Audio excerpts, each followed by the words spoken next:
Hello everyone, मेरा नाम है नीरज और स्वागत है आपका दर्शनम एकेडमी पर। आप सबको पता होगा कि या तो हम वीडियो या फिर कंटेंट बनाते नहीं या फिर हम बनाते हैं तो क्वालिटी कंटेंट हमारा होता है।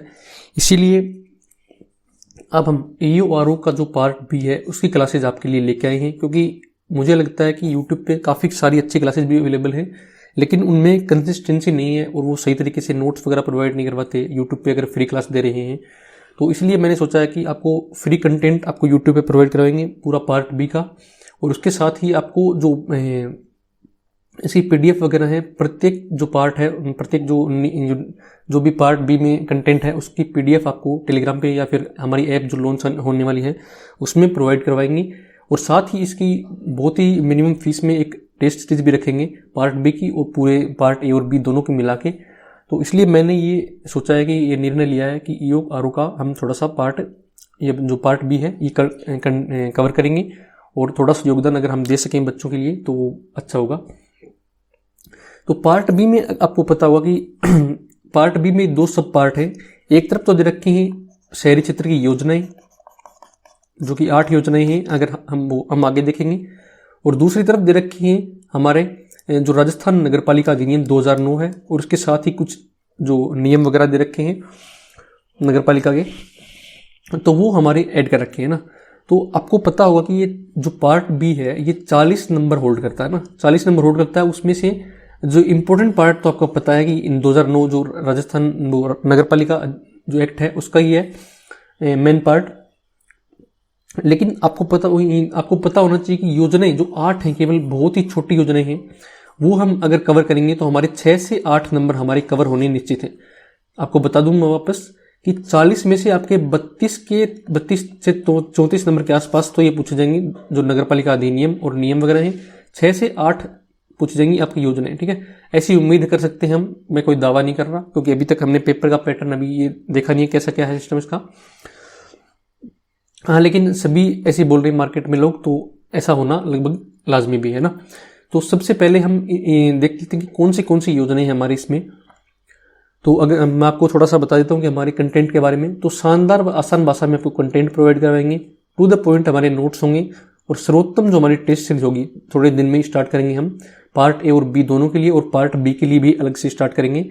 और कुछ विद्यार्थियों के लिए स्टार्टिंग में हम फ्री रखेंगे, फिर बाद में थोड़ा सा मिनिमल कॉस्ट, बहुत ही कम कॉस्ट में आपको प्रोवाइड कराएंगे जो पूरे मार्केट में कहीं भी नहीं होगी।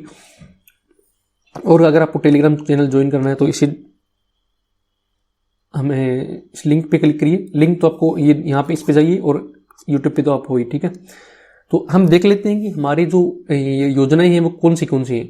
तो ये योजनाएं हमारी दे रखी हैं 8 योजनाएं टोटल।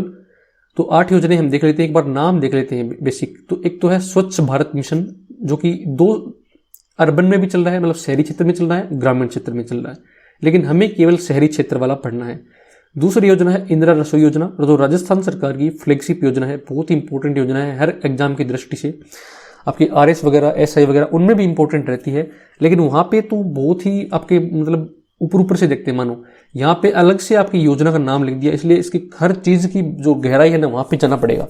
अदरवाइज तो यहाँ पे ऐसे दे देते ना शहरी क्षेत्र की योजनाएं, तो हम उतना ज़्यादा नहीं पढ़ते, क्योंकि इन्होंने क्या किया है कि एक स्पेसिफिक नाम दे दिया सिलेबस में योजना का, तो इसको गहराई से पढ़ना पड़ेगा, ठीक है। फिर देखते हैं प्रधानमंत्री आवास योजना, ये भी शहरों और ग्रामीण क्षेत्र में चल रही है, तो हम इसमें केवल शहरी की बात करेंगे।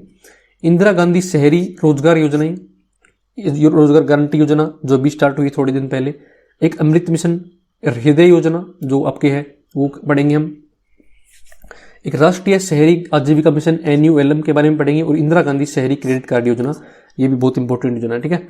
इनके बारे में मैं ब्रीफिंग नहीं दे रहा हूँ क्योंकि आगे हम बात करने वाले हैं पूरे तरीके से, तो ज़्यादा टाइम खराब नहीं करेंगे। सबसे पहले हम आज इंदिरा रसोई योजना को स्टार्ट कर रहे हैं, जो सबसे इम्पोर्टेंट भी है आपके लिए। फिर उसी के आधार तो हम क्या करेंगे, पार्ट बी जो है ना उसमें हम पहले योजना ही कर लेते हैं एक बार, फिर हम जो नगरपालिका अधिनियम वगैरह वो भी करते रहेंगे साथ में। तो स्टार्ट करते हैं हम इंदिरा रसोई योजना से। सबसे पहले देख लेते हैं कि ये स्टार्ट कब हुई थी, इसकी जो पीछे की अवधारणा है वो क्या है। तो आपको पता होगा कि जो हमारे राज्य में इस कांग्रेस सरकार से पहले 2018 दिसंबर से पहले भाजपा की सरकार थी वसुंधरा राजे जी के नेतृत्व में, तो उन्होंने तमिलनाडु की अम्मा कैंटीन, तमिलनाडु में एक अम्मा कैंटीन चलती थी, वहाँ पे गरीबों को भोजन करवाया जाता था काफ़ी कम कॉस्ट पे और आवश्यकता पड़ने पर फ्री भी। तो उसकी तर्ज पे एक मोबाइल वैन द्वारा, मोबाइल वैन, आप ये मोबाइल वैन आपको पता होगा, अगर नहीं पता तो बता देता हूँ। मोबाइल मतलब होता है गतिशील, ठीक है, गतिशील वैन। आप यहाँ पे है, जरूरत पड़ने पर यहाँ जा सकती है वो, तो उसको बोलते हैं मोबाइल वैन, ठीक है। तो उन्होंने स्टार्ट की थी अन्नपूर्णा रसोई योजना स्टार्ट की थी, जो भाजपा सरकार थी, उन्होंने अन्नपूर्णा रसोई योजना, आपने देखा भी होगा, जो वैन वगैरह थी वो चलती रहती थी इधर उधर, जहाँ पे भी उसको लगता था कि यहाँ पे लोगों को डिमांड है फूड की, तो वहाँ जाके भी अपनी वैन को खड़ा करते थे और लोगों को भोजन उपलब्ध करवाते थे। वर्तमान में जो कांग्रेस सरकार है उसने क्या सोचा कि लोग है ना, आप यहाँ पे वैन खड़ी है ना और लोग यहाँ पे चारों तरफ इसके खड़े होके खाना खा रहे हैं ना, तो कांग्रेस सरकार ने सोचा कि इस योजना के तहत हम थोड़ा सा चेंजमेंट करें और लोगों को अगर एक सम्मानपूर्वक जगह पर बिठा के खाना खिलाएं तो उससे बेहतर कुछ नहीं हो सकता, क्योंकि खाना खाना एक अच्छे तरीके से बहुत इंपॉर्टेंट है और एक सम्मानपूर्वक हम खाना खिलाएं एक रसोई में बैठाकर। तो उसके लिए इन्होंने जो अन्नपूर्णा रसोई योजना थी उसको चेंजमेंट करके और एक इंदिरा रसोई योजना से नाम से एक नई योजना स्टार्ट कर दी, जिसमें सबसे इम्पोर्टेंट जो चेंज है वो है कि आपने जो मोबाइल वैन थी उसको हटा दिया, जो वैन में पहले खाना मिलता था वो हटा दिया, और जो शहरी क्षेत्र में कुछ हमने वो रसोइयाँ बना दी, ठीक है, जैसे यहाँ पे एक रसोई बना दी, एक यहाँ पे रसोई बना दी, ठीक है, आवश्यकता अनुसार। तो फिर लोग वहाँ पे जाएंगे और वहाँ पे आराम से बैठ के खाना खाएंगे। जैसे हम आपको बता दूं मैं कि जैसे कोई रेस्टोरेंट वगैरह में खाते हैं, उस तरीके से ये सब इसमें हो गया है ना। देख लेते हैं हम, निश्चित स्थान पर सम्मानपूर्वक बैठाकर खाना खिलाया जाता है। और ये योजना जो है ना पूर्ण रूप से राज्य सरकार की योजना है, केंद्र सरकार की तरफ से या फिर किसी और स्टेट की तरफ से इसमें कोई सहायता नहीं मिल रही है, पूर्ण रूप से राज्य सरकार द्वारा प्रवर्तित योजना है। ये शुरू कब हुई थी? तो ये 20 अगस्त 2020 को मुख्यमंत्री श्री अशोक गहलोत द्वारा शुरू की गई थी, 20 अगस्त 2020 को। इसी तारीख को क्यों शुरू हुई? तो इस दिन राजीव गांधी जी का क्या है, जन्मदिन है, ठीक है, उनकी जयंती है, राजीव गांधी जयंती है 20 अगस्त को, इसलिए 2020 को स्टार्ट की गई थी। कौन सी योजना? 20 अगस्त 2020 को जो इंदिरा रसोई योजना है। एक योजना और थी 20 अगस्त 2019 को भी स्टार्ट हुई थी, हाँ खैर हमारे सिलेबस में नहीं है लेकिन आप याद कर लेते हो। तो 20 अगस्त 2019 को स्टार्ट हुई थी राजीव गांधी जल संचय योजना, जल संचय योजना एक स्टार्ट की थी, जो कि इससे ठीक 1 साल पहले स्टार्ट हुई थी, ठीक है। अब हम देखते हैं कि इस योजना के तहत टैगलाइन क्या है। तो आपने बहुत बार सुना भी होगा या फिर आपने जो कभी अखबार वगैरह में, न्यूज़ वगैरह में देखा होगा कि इसकी टैगलाइन है कोई भूखा न सोए, कोई भूखा न सोए, इसकी टैगलाइन है। मतलब कोई भी व्यक्ति भूख से भूखा रहकर हमारे यहाँ पे नहीं सोए, राजस्थान में ऐसा नहीं होना चाहिए कि कोई व्यक्ति भूखा रहकर ही सो रहा है, तो वो इसलिए इसकी टैगलाइन ये बनाई गई, कोई व्यक्ति भूखा न सोए, ठीक है, कोई भूखा न सोए। संचालन इसका कहाँ पे होगा? तो हमारे जो राजस्थान में है 213 नगरीय निकाय हैं, 213 नगरीय निकाय। नगरीय निकाय में क्या होते हैं? 3 चीजें सम्मिलित होती हैं, नगर निगम, नगर परिषद और नगर पालिकाएं। ये हमारे नगरीय निकाय में सम्मिलित होती हैं। आगे हम देखेंगे कि हमारी इसमें संख्याएं कितनी कितनी हैं इसकी तीनों की। तो कुल मिलाकर 213 नगरीय निकाय हैं, उनमें 358 स्थायी रसोइयों के माध्यम से संचालित है, ठीक है, 358 रसोइयाँ बन रखी हैं इन 213 नगरीय निकायों में। ये तो प्रारंभ की बात है। अब वर्तमान में हमने बजट, जो मुख्यमंत्री जी हैं उन्होंने बजट में क्या घोषणा की है और वर्तमान में कितनी रसोइयाँ संचालित है, तो वो हम बाद में देख लेंगे। स्टार्टिंग में 358 रसोइयाँ स्टार्ट की गई थी इसके तहत, ठीक है। ये भी आपको जानकारी होनी चाहिए कि स्टार्टिंग में जब योजना स्टार्ट हुई थी तो 358 रसोइयाँ इसकी स्टार्ट हुई थी, ठीक है। नेक्स्ट है योजना के तहत भोजन की दर व अनुदान। योजना है उसमें भोजन की दर कितनी रखी गई, कितने रुपए आपको पे करने पड़ेंगे अगर आप भोजन करना चाहते हो वहाँ पर, और सरकार क्या इसमें अनुदान दे रही है या नहीं दे रही है, तो वो हम देख लेते हैं। तो इसमें हम सबसे इंपॉर्टेंट बात है कि इसमें पहले तो आप ये देखो कि अन्नपूर्णा रसोई योजना, ये आगे हम कवर भी करेंगे लेकिन खैर अभी देख लो, आपको जो कन्फ्यूजन नहीं होगा। एक है इंदिरा रसोई योजना, ठीक है। तो अन्नपूर्णा रसोई योजना में क्या था? नाश्ता था आपके अलग से, यहाँ पे दोपहर का भोजन था और यहाँ पे रात्रि का भोजन था, मतलब तीन टाइम आपको भोजन मिलता था। इंदिरा रसोई योजना में आपको क्या है कि 2 टाइम भोजन मिलता है, दोपहर और रात्रि में, ठीक है। खैर इसकी टाइमिंग थोड़ी ज़्यादा कर दी, तो आप उस टाइम के वेरिएशन में टाइम की जो टाइम पीरियड में आप कभी भी कर सकते हो। तो इसमें 2 समय ही भोजन मिलता है। तो भोजन की दर क्या है वो हम देख लेते हैं कि प्रारंभ में दोपहर एवं रात्रि भोजन हेतु एक थाली की कीमत या दर 20 रुपये रखी गई थी, ठीक है। अगर आपको दोपहर में भोजन करना है या रात्रि में भोजन करना है, एक थाली की कीमत होगी 20 रुपये, ठीक है, 20 रुपये। तो ये 20 के 20 रुपये क्या कस्टमर को या फिर किसको, जो आपका लाभार्थी है उसको पे करने पड़ेंगे? तो भाई ऐसी बात नहीं है। इसमें लाभार्थी को केवल 8 रुपये पे करने पड़ते थे। राज्य सरकार इसमें 12 रुपये खुद वहन करती थी, ठीक है। जैसे कि आप खाना खाने जाओ, वहाँ पे केवल 8 रुपये पे करो और 12 रुपये कौन पे करेगा? राज्य सरकार पे करेगी। ये था जब योजना स्टार्ट हुई थी तब की बात है। लेकिन 1 जनवरी 2022 से सरकार ने क्या किया है कि एक थाली की जो दर है ना वो 25 रुपये निर्धारित कर दी, ठीक है, 25 रुपये निर्धारित की है। तो इसमें क्या जो लाभार्थी है उसके लिए जो ज़्यादा रुपए देने पड़ेंगे? तो भाई ऐसी बात नहीं है। लाभार्थी को केवल 8 ही रुपये देने पड़ रहे हैं। राज्य सरकार ने अपना अनुदान 5 रुपये और बढ़ा के कितना कर दिया? 17 रुपये कर दिया, ठीक है। तो ये आपके लिए इंपॉर्टेंट है, यहाँ से आपके लिए क्वेश्चन बन सकता है, ठीक है। कितना अनुदान कर दिया? 17 रुपये कर दिया है और लाभार्थी को 8 रुपये देने पड़ते हैं। और ये प्रारंभ में जो रेट्स थी वो भी आपको याद रखनी चाहिए कि कितनी कितनी रेट थी। अब हम देख लेते हैं कि जो ये अनुदान है 17 रुपये, इसके बारे में थोड़ी एक बात और देख लेते हैं कि योजना के माध्यम से दानदाता, ट्रस्ट और संस्थाएं लोगों को भोजन का वितरण कर सकती हैं। आप दानदाता बन जाओ, कोई ट्रस्ट है वो या फिर कोई भी संस्था है वो लोगों का भोजन का वितरण कर सकता है इस योजना के माध्यम से। आप उस रसोई में जाओ, आपके शहर में कोई रसोई है तो आप बोल दो कि मैं आज का भोजन मेरी तरफ से यहाँ पे है, आज की पार्टी मेरी तरफ से, तो ऐसा बोल के आप वहाँ पे भोजन भी करवा सकते हो। लेकिन उन्हें राज्य सरकार की तरफ से मिलने वाला 17 रुपये का अनुदान नहीं दिया जाएगा। लेकिन आप भोजन करवा के, जैसे आपने 100 लोगों को भोजन करवाया और आपके यहाँ पे 25 रुपये लग गए, ठीक है, 25 रुपये लग गए आपके 100 लोगों को भोजन करवाया, क्योंकि एक थाली की कीमत 25 रुपये है। अब 25 रुपये, या हम आगे देखेंगे क्या क्या प्रोसेस होती है इसकी, कैसे आप भोजन करवा सकते हो। तो 25 रुपये आपके लग गए, तो आप सरकार से ये क्लेम नहीं करोगे कि मेरे को 1700 रुपये आप सब्सिडी दो, ठीक है। तो 1700 रुपये सब्सिडी आप उसमें आप उस चीज़ में आपको नहीं मिलेगी, आपको पूरी थाली के रुपए पे करने पड़ेंगे, ठीक है। समझ में आ गया आपको? तो अगर कोई दिक्कत हो तो आप कमेंट बॉक्स में पूछ सकते हो। बाकी टेलीग्राम पे हमने कोई भी आपको डाउट हो तो हमने कमेंट बॉक्स एक आप ओपन रखा हुआ है हमारे चैनल पे, तो आप कमेंट करके पूछ सकते हो, वहाँ पे कोई आपको प्रॉब्लम नहीं होगी। नेक्स्ट देखते हैं कि लाभ इसका क्या कहाँ पे मिलेगा। तो इंदिरा रसोई जो है ना हमारी, उसका संचालन केवल शहरी क्षेत्रों में किया जाएगा, केवल शहरी क्षेत्रों में किया जाएगा। जो मतलब शहरी क्षेत्रों मतलब जहाँ पे नगर निगम है, नगर पालिका है, नगर परिषद, उसी वहाँ पे किया जाएगा, ग्रामीण क्षेत्रों में नहीं किया जाएगा, ठीक है। अब कल को क्लेम करने लगो कि हमारे गांव में ना इंदिरा रसोई खोलूँ, तो वो बात नहीं चलेगी। हाँ, आप एक काम कर सकते हो, ये इसमें प्रावधान है कि केवल शहरी क्षेत्र के लोग ही ये नहीं है कि इसमें खाना खा सकेंगे, इसका लाभ उठा पाएंगे।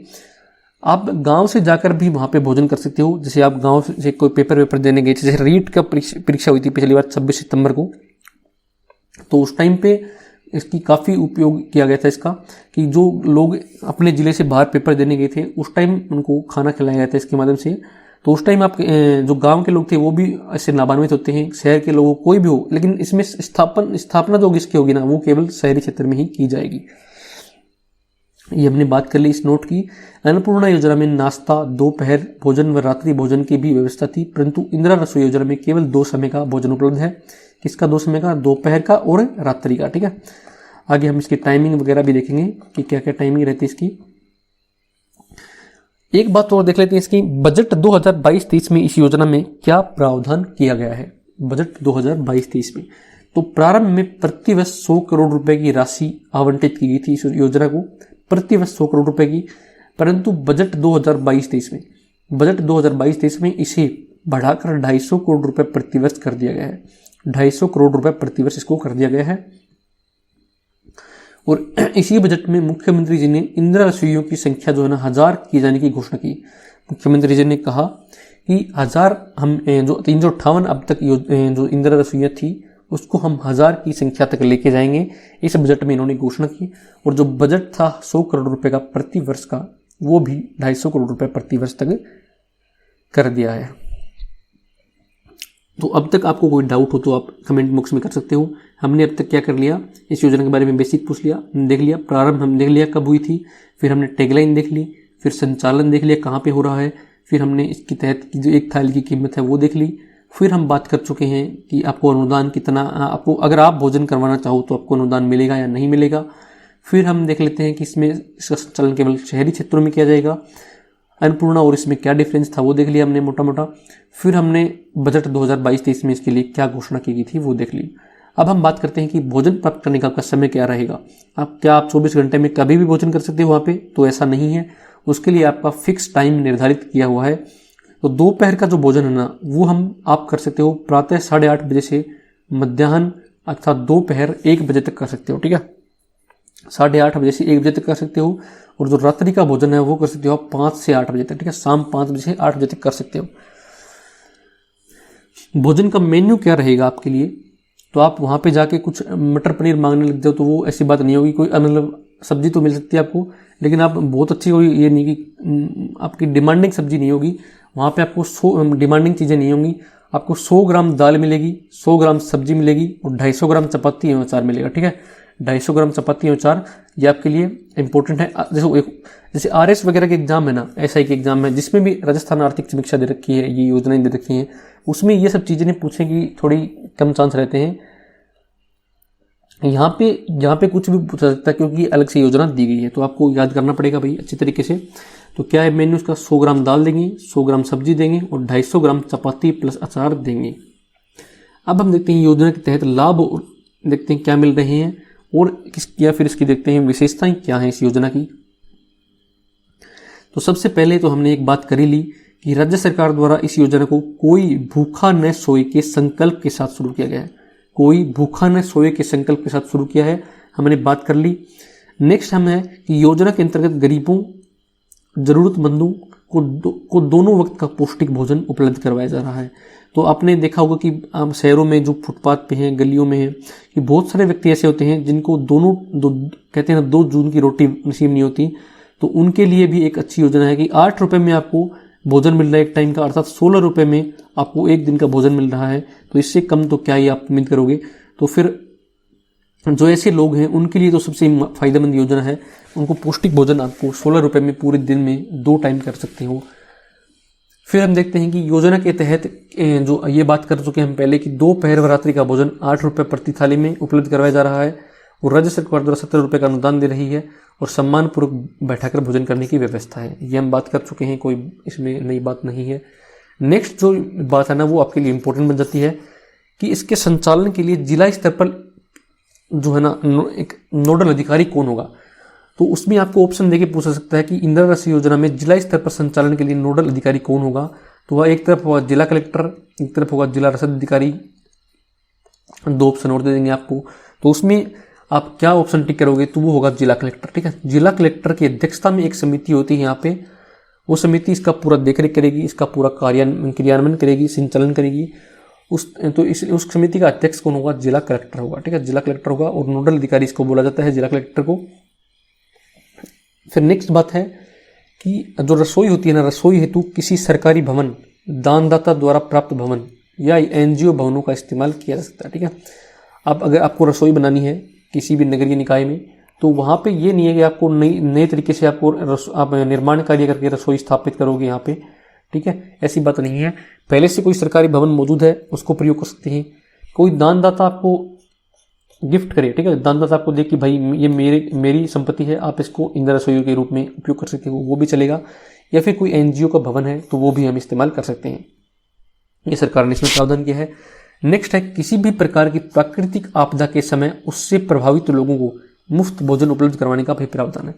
कोई भी प्राकृतिक आपदा आ गई, किसी शहर में बाढ़ आ गई, कोई भूकंप आ गया, तो उस टाइम वहाँ पे क्या है, लोगों की जीवन अस्त व्यस्त हो जाता है, रोजगार की समस्या उत्पन्न हो जाती है, तो वो उनके लिए 16 रुपये भी भारी पड़ जाते हैं। इसके लिए सरकार ने प्रावधान किया है कि उस टाइम कोई सरकार जो है ना वो क्या करेगी कि आपको मुफ्त भोजन भी करवा सकती है। ठीक है, जैसे कोविड-19 के टाइम पे देखा था कि इसके तहत मुफ्त भोजन भी करवाया गया था।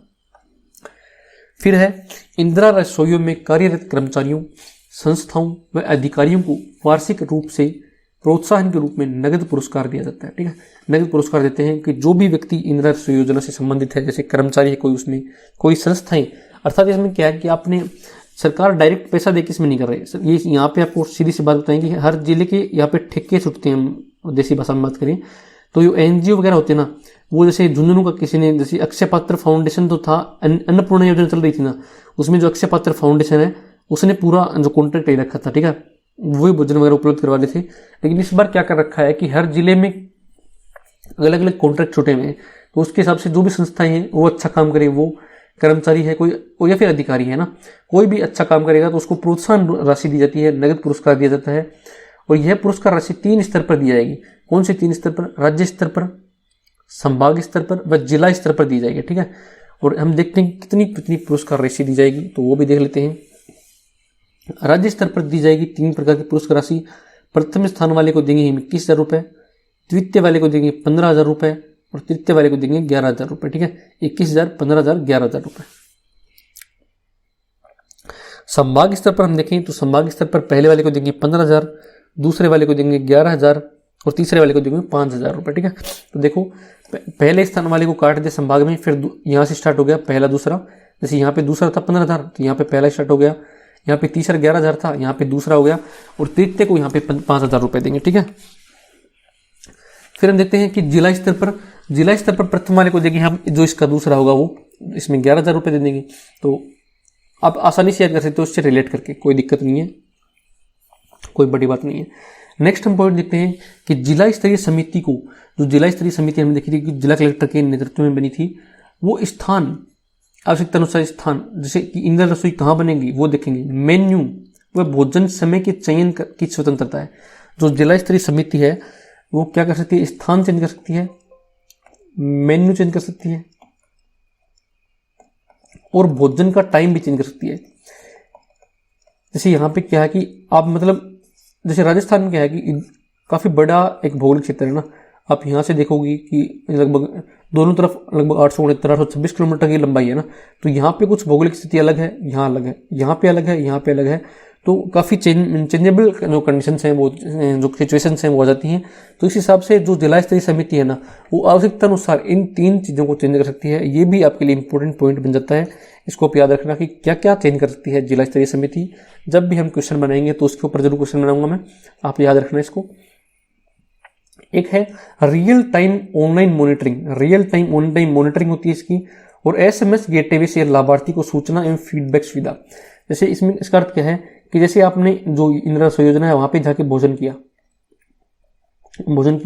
तो फिर क्या होगा, यहाँ पे आपके पास SMS आएगा और आपसे फीडबैक मांगा जाएगा। ठीक है, तो सरकार कंफर्म कर रही है कि आपने भोजन किया या नहीं किया, या फिर जो फ्रॉड किसी टाइप का नहीं हो, इसलिए इसकी मॉनिटरिंग की जाती है। और जो लाभार्थी होता है उससे फीडबैक भी लिया जाता है। ठीक है, तो ये फ्रॉड से बचने के लिए ऐसा किया जा रहा है। नेक्स्ट है राज्य एवं जिला स्तरीय समिति द्वारा निरीक्षण व गुणवत्ता की जांच समय समय पर की जाती है। जो राज्य स्तर पर और जिला स्तरीय समिति है उसके द्वारा इन रसोइयों का निरीक्षण किया जाता है, और जो भोजन की गुणवत्ता है उसकी जांच भी समय समय पर की जाती है। नेक्स्ट बात है, प्रत्येक रसोई संचालन हेतु एक मुश्त 5 लाख रुपए आधारभूत व्यय एवं 3 लाख रुपए प्रतिवर्ष आवर्ती व्यय का प्रावधान किया जाता है। ये थोड़ा सा पॉइंट देख लेना। स्टार्टिंग में तो कोई भी इंदिरा रसोई योजना स्टार्ट होगी तो हम 5 लाख रुपए आधारभूत व्यय उसको देंगे। आधारभूत व्यय क्या होता है? उसके बेसिक स्ट्रक्चर को खड़ा करने के लिए। जैसे कोई भी आप घर पे देखो, कोई भी रसोई बनती है ना, तो उसमें क्या क्या चीजें चाहिए, जो बर्तन वगैरह है वो चाहिए आपको, कुछ जो खाना खिलाने के लिए बर्तन वो चाहिए, खाना परोसने के लिए वो चाहिए, खाना बनाने वाले वो चाहिए, बड़े बड़े बर्तन होने चाहिए, जो मसालेदानी होनी चाहिए वो चाहिए। तो उसके लिए हम 5 लाख रुपए बेसिक जो व्यय होता है वो देंगे, आधारभूत व्यय देंगे। और फिर 3 लाख रुपए प्रतिवर्ष आवर्ती हो, जो चेंजेबल जो चीज़ें है ना, कि जो हर साल चाहिए, उसके लिए हम प्रतिवर्ष 3 लाख रुपए भी दिए जाएंगे। ठीक है, तो ये हम जो विशेषताएं होगी इसकी, ये कोई इसमें 3-4 पॉइंट खास थे, जो कि एक तो ये हमने देख लिया था, भूखा न सोए वाली वो देख ली थी। एक गरीबों की जो जरूरतमंद है उनको भोजन करवाया जा रहा है, ये हमने देख लिया था, अनुदान वाली। एक ये इंपॉर्टेंट पॉइंट था कि जिला स्तर पर जो नोडल अधिकारी है वो जिला कलेक्टर। फिर ये जो पॉइंट थे ये आप पढ़ लेना। ये नगद पुरस्कार देख लेना। राज्य स्तर पर 3 टाइप का है, प्रथम, द्वितीय, तृतीय। 21,000, 15,000, 11,000। फिर दूसरे यहाँ पे संभाग स्तर पर 15,000, 11,000, 5,000। और जो जिला स्तर पर है वो है 11,000 रुपये, ठीक है। फिर जिला स्तरीय जो समिति है वो आवश्यकता अनुसार क्या क्या चेंज कर सकती है, तो वो स्थान कर सकती है, मेन्यू कर सकती है और भोजन के समय को चेंज कर सकती है। फिर हम देखते हैं रियल टाइम ऑनलाइन मॉनिटरिंग इसकी की जाती है। एक बात है इसमें कि निरीक्षण व जांच कर सकती है राज्य व जिला स्तरीय समिति। फिर एक बात और है कि नेक्स्ट पॉइंट है 5 लाख रुपए आधारभूत व्यय जो रसोई स्टार्ट होगी तब, और 3 लाख रुपए प्रतिवर्ष आवर्ती व्यय भी इसमें दिया जाता है। नेक्स्ट पॉइंट देखते हैं कि योजना का जो नोडल विभाग है, नोडल विभाग का अर्थ है क्या है कि कौन से विभाग के अंतर्गत ये योजना चलाई जा रही है, तो वो है नगरीय विकास एवं आवासन स्वायत्त शासन विभाग। नगरीय विकास एवं आवासन स्वायत्त शासन विभाग राजस्थान जो है उसके द्वारा ये योजना चलाई जा रही है। वर्तमान में इस विभाग के मंत्री कौन है? श्री शांति धारीवाल इस विभाग के मंत्री हैं। कौन है? श्री शांति धारीवाल। ये भी आपके लिए इंपॉर्टेंट क्वेश्चन बन सकता है, ये कौन सा जो विभाग है इसको योजना को चलाता है। फिर हम देखते हैं कि इसमें प्रशासनिक व्यवस्था क्या है, एडमिनिस्ट्रेटिव सिस्टम क्या है, इसमें किस तरह से ये योजना संचालित की जा रही है। तो आपने देखा हो कि राज्य स्तर पर एक समिति बनाई जा रही है और जिला स्तर पर एक समिति बनाई जा रही है, ठीक है। और एक मॉनिटरिंग कमेटी है जिसको प्रबंधन मॉनिटरिंग कमेटी है, तो वो करती है, जहाँ आपने देखा होगा जिला स्तर पर जो जिला कलेक्टर की अध्यक्षता में है, तो वो एक कमेटी होगी। फिर हम स्थानीय संख्याओं को चयन में प्राथमिकता देते हैं। जो भी रसोई वहाँ पे बन रही है उसमें जो भी कर्मचारी काम करेंगे वहाँ पे स्थानीय जो लोग होंगे उनको हम प्राथमिकता देंगे काम में। फिर है योजना की नियमित समीक्षा, जो भी हमने देखा था कि जो राज्य और जिला स्तरीय समिति है वो योजना की नियमित समीक्षा भी करती है, तो इसकी प्रशासनिक व्यवस्था होगी। नेक्स्ट हम देखते हैं कि थालियों की संख्या क्या होगी, कि मतलब एक जो वो एक इंदिरा रसोई है वो कितनी थालियां बनाएगी, कितने लोगों को भोजन करवाएगी, तो वो भी निर्धारित किया गया है सरकार द्वारा। यानी कि आप अनलिमिटेड कर दोगे, खाना वेस्ट हो रहा है वो भी नहीं होना चाहिए। तो नगर निगम में जो किया गया है 300 थाली दोपहर में और 300 थाली शाम को, ठीक है। 300 थाली दोपहर में और 300 थाली शाम को। नगर परिषद में है 150 थाली दोपहर व 150 थाली शाम को, और नगर पालिका में है 150 थाली दोपहर और 150 थाली शाम को, ठीक है। तो ये आपके लिए प्रावधान है। और ये एक इंपॉर्टेंट पॉइंट आपके लिया जाता है कि हाल ही में जो मुख्यमंत्री अशोक गहलोत थे ना, उन्होंने जो बजट घोषणा की थी उसके हिसाब से जो इसमें कुछ चेंजमेंट किया है योजना में, तो हम देख लेते हैं। हाल ही में मुख्यमंत्री श्री अशोक गहलोत द्वारा 512 नवीन इंदिरा रसोइयों का उद्घाटन किया गया। राज्य में अब इंदिरा रसोइयों की संख्या 870 हो गई है। पहले कितनी थी? 358 थी, हमने देखा था। फिर बजट में मुख्यमंत्री जी ने क्या कहा था कि हम 1000 रसोइयाँ और बनाएंगे, उसी के तहत अब एक साथ 512 और बना दी, तो कुल कितनी होगी? 870 होगी, ठीक है। अब 1000 करने की घोषणा की है तो 230 और बच गई, सॉरी 130 और बच गई, तो वो भी हम जल्दी बना देंगे, ये कहा है मुख्यमंत्री जी ने। और अभी क्या है कि 870 बनी हुई, ठीक है। लेकिन हमारी एग्जाम की डेट है मई 2023 में, तो उस टाइम तक योजनाएं 1000 बन पाती हैं या नहीं बन पाती, तो वो आप करंट अफेयर में संख्या देखते रहना है इसकी, क्योंकि इतने काफ़ी जो 7-8 महीने बचे हुए हैं उसमें चेंजेबल है, इनकी संख्या चेंज हो सकती है, ठीक है। तो आप करंट अफेयर में देख लेना। ये हमने बात कर ली कि 2022-23 में 1000 करने की घोषणा की गई थी संख्या। फिर हम देखते हैं कि राजस्थान में जो नगर निकाय हम बात कर रहे हैं, जिसके अंतर्गत नगर परिषद आता है, नगर निगम आता है, नगर परिषद आता है और आता है नगर पालिका। तो राज्य में हमारे नगर निगम कितने हैं? तो ये 10 नगर निगम है, ठीक है। 10 नगर निगम है, 34 नगर परिषद हैं और 169 नगर पालिका हैं। इस हिसाब से तीनों को जोड़कर 213 नगरीय निकाय ये हो जाते हैं, ठीक है। अब वर्तमान में देखा जाए तो इन 213 नगरीय निकायों में कितनी इंदिरा रसोई योजनाएं रसोइयाँ चल रही हैं, तो ये 870 आपकी संख्या होगी। अगर आपसे कोई पूछे तो ये 870 की संख्या हो जाएगी। एक लास्ट पॉइंट हमारा बचता है कि योजना में सहभागिता, अर्थात अगर कोई व्यक्ति योजना में सहभागिता करना चाहता है, अगर आप ही मानो कि अपने आप को कि आप इसमें योजना में आप खाना खिलाना चाहते हो कुछ लोगों को इंदिरा रसोई योजना के माध्यम से, या फिर कोई कंपनी है, कोई कॉर्पोरेट फर्म है, या फिर कोई संस्था है, तो वो अगर आर्थिक सहयोग करना चाहती है तो वो किस प्रकार कर सकती है। तो पहली बात तो है कि व्यक्ति, संस्था, कॉर्पोरेट फर्म आर्थिक सहयोग कर सकती है, ठीक है। कोई मनाही नहीं है, आप सहायता कर सकते हो। इसके लिए क्या करना होगा? 2 तरीके से आप कर सकते हो। तो या तो आप दान या सहयोग है ना वो मुख्यमंत्री सहायता कोष में जमा कराओ, ठीक है। कि मुझे इसके लिए मैं जैसे आपने दे दिया कि मैं 1 लाख रुपए दे रहा हूँ इंदिरा रसोई योजना के माध्यम से खाना खिलाने के लिए मुख्यमंत्री सहायता कोष में, तो वो आप दे सकते हो। या फिर आप जो रजिस्टर जिला स्तरीय इंदिरा रसोई का जो आप क्या है कि जिले में है ना, जिला खाता होता है, एक जिले में जो भी इंदिरा रसोई होती है उनका एक जिले स्तर पे खाता होता है, ठीक है। वहाँ पे आप बैंक खाते में आप ट्रांसफर कर सकते हो रुपए। और यहाँ पे क्या है, नगद सहायता या दान नहीं दे सकता, ठीक है। आप रसोई पे जाके आप ये बोल दो कि ये ले भाई 5,000 रुपये और इन लोगों को भोजन करवा दे, तो वो काम नहीं चलेगा। या तो आप मुख्यमंत्री सहायता कोष में जमा कराओ रुपए, या फिर जो जिला स्तरीय इंदिरा रसोई का बैंक खाता है, ठीक है, रजिस्टर्ड हुआ तो वो वहाँ पे आप जमा कराओ रुपए, ठीक है। 2 ही आपके तरीके हैं। आप नगद सहायता नहीं दे सकते कि जाके आप बोल दो कि भाई ये पकड़ 5,000 रुपये और इन 200 लोगों को भोजन करवा दे 25 रुपये के हिसाब से, तो वो आपको वहाँ पे आप ये काम नहीं कर सकते, नगद दान नहीं दे सकते, नगद सहायता नहीं दे सकते, ठीक है। नेक्स्ट है औद्योगिक व्यापारिक संस्थान, कोई भी उद्योग वगैरह है, वो CSR फंड से सहयोग कर सकते हैं। CSR फंड क्या होता है, कॉर्पोरेट सोशल रिस्पॉन्सिबिलिटी, ठीक है। ये कॉर्पोरेट सोशल रिस्पॉन्सिबिलिटी क्या है, तो 2013 में CSR एक्ट आया था, ठीक है। CSR एक्ट बनाया था सरकार ने, भारत सरकार ने, उसकी एक धारा थी, उसके तहत ये निर्धारित किया गया था कि जिन कंपनियों का अच्छा खासा टर्नओवर होगा, जैसे कुछ नेटवर्थ शायद टर्नओवर 1,000 करोड़ रुपए से ऊपर होगा, तो वो अपने पिछले 3 साल का जो विशुद्ध आय होगी, नेट इनकी इनकम होगी, उसका 2% है ना, 2% आपके CSR फंड के रूप में खर्च करेंगे, ठीक है। चाहे वो शिक्षा हो सकती है, स्वास्थ्य हो सकता है, या फिर भोजन वगैरह हो सकता है, किसी भी क्षेत्र में डेवलपमेंट का कार्य हो सकता है, वहाँ पे खर्च करेंगे, ठीक है। तो जो भी जैसे मान लो कि आप, जैसे मैं आपको एग्जांपल देता हूँ कि टाटा है ना, टाटा कंपनी, इसकी कार सारी आजकल है ना, तो आपने सुना होगा, अगर आपको कोई इंटरेस्टेड है इसमें, तो आपने पिछली बार जैसे टाटा की जो भी गाड़ियाँ थी, जैसे सफारी वगैरह थी या फिर हैरियर वगैरह थी, पंच वगैरह थी, तो उनका काजीरंगा एडिशन नाम से आपने एक वो किया था, काजीरंगा एडिशन आया था टाटा की गाड़ियों का, ठीक है। तो उसमें वहाँ पे इन्होंने लिखा था साफ साफ कि जो काजीरंगा, आपको पता हुआ क्या है, काजीरंगा राष्ट्रीय उद्यान है वहाँ पे अपने असम में, ठीक है। काजीरंगा नेशनल पार्क असम में एक राष्ट्रीय उद्यान है, वहाँ पे एक सींग वाला जो गेंडा मिलता है, तो इन्होंने कहा कि जो भी इससे कमाई होगी ना, उसका हम कुछ परसेंटेज काजीरंगा राष्ट्रीय उद्यान में लगाएंगे। तो ये किसको बोलते हैं हम, CSR, ठीक है, CSR बोलते हैं। बहुत सारी जो कंपनियां होती हैं वो आपको अलग अलग तरीके से सहायता करती हुई दिख जाएंगी समाज में।